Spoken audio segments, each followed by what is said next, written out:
Hello, this is Dan, and I'm going to be doing my final project for this class. I decided to do a voice-over PowerPoint for this. To begin with, here is my introduction. Given the profound past and present social and economic differences between white and black people in the United States, there must be some form of explanation as to what role race, if any, plays into these disparities. On one hand, one side argues that race is not a main factor in these disparities and more a product of past and present market forces and individual choices.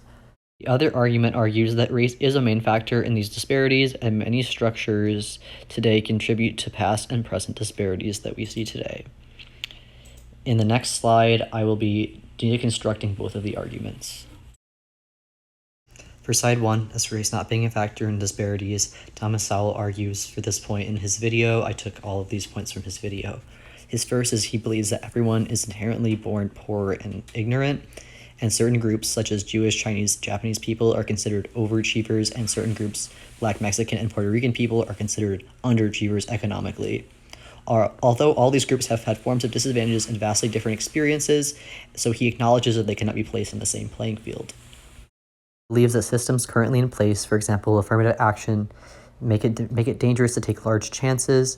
He talked about how affirmative action only benefits people that actually get rewarded from it, and it doesn't benefit that whole community as a whole.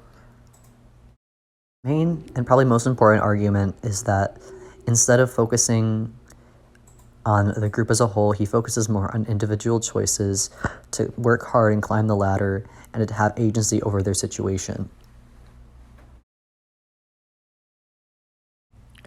But his main point is put down better here. He still does believe that systemic racism does exist in American society, but he believes that many people facing systemic injustices have individual power to succeed in society if they make an effort to.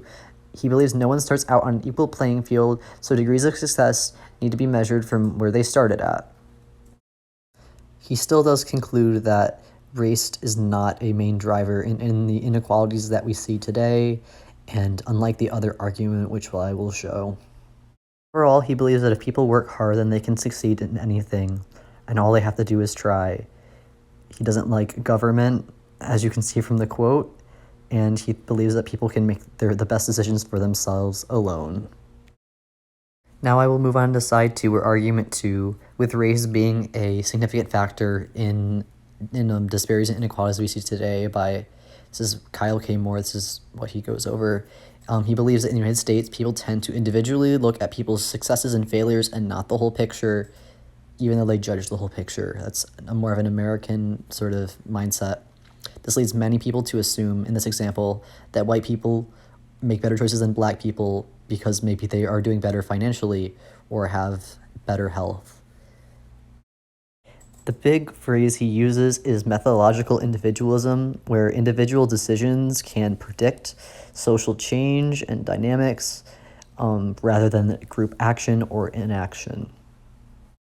The point he goes on is about the issue of colorblind racism, because a lot of these things that people do not necessarily help society as a whole, and they ignore the problem of racist structures and systems that exist today. Moore's main point is that current approaches to racial disparities follow a form of colorblind racism, ignoring structural and systemic injustices, and minimizing and understating racial disparities, and will not solve the issue of systemic racism. In an article I found, it talks about how many of the people, essential workers, that were most exposed to COVID-19 were disproportionately people of color, even though one would not necessarily know if they just saw pictures online. So how did each side reach their conclusions? While each side comes to a vastly different conclusion, most of their evidence is very similar, therefore both do not seem to completely disagree with each other. Both of them agree that black people started with so much less and will behind white people because of past structures and inequalities. Both agree that the government and politics cannot truly solve racial issues, with Sowell being affirmative action and with more being about colorblind racism. They are not saying that racism does not exist or that racist structures do not exist. But I think the biggest reason why they came to such vastly different conclusions was the belief of how much an individual's actions can overcome or change a structure and the influence of just American individualism.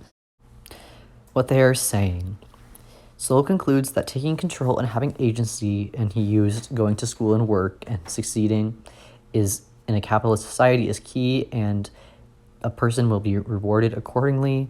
Every group starts at a different place and is prone to be controlled by market forces regardless of race. People need to stand up and work harder if they want to succeed, and these degrees of success will vary.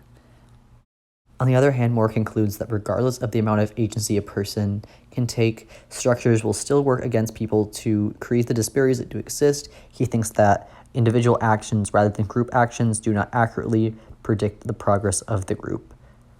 Things I think they get caught up in is Sowell gets more caught up in free will, agency versus determinism, and with more and more in the individual versus structural sort of struggle. That's some of the main things I think they cover. So what should this disagreement have on their existing beliefs? I think that both sides need to somewhat lessen confidence in their beliefs and re-examine their key points. They both have good evidence to support their sides, but I do have some issues with Sowell's conclusion.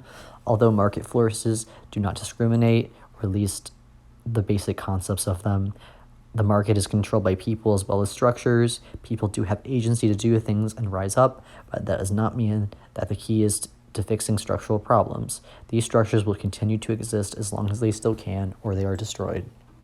I think that Moore's beliefs need to be re-examined in the way that his assumptions are made about the conclusions of his examples, creating a false dichotomy, and about what even colorblind people that practice some form of colorblind racism do. Both of these arguments have to be examined together and separately in the different situations that they are in. Here is my works cited.